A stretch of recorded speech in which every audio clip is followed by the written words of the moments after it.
What's up guys, you're watching the Sid Show, and if you're new in my channel, don't forget to subscribe and like. Today our topic is PlayStation 4 error, and the error is CE-30784-2. PlayStation console failed to detect the USB device. So simply I'm just going to share my screen on the left side, and here we are at the screen.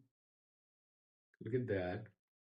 We just go to the settings, simply in your PlayStation 4 settings here, and then you go to the devices. Just scroll down.